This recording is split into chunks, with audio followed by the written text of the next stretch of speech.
أهلا بيكم في حكاية بطل.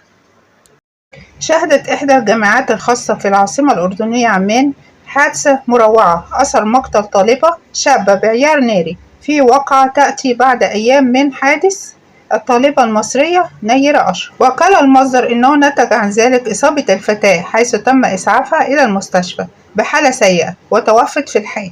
وإضافة أن الأجهزة الأمنية باشرت التحقيقات لتحديد هويته وإلقاء القبض على الجاني.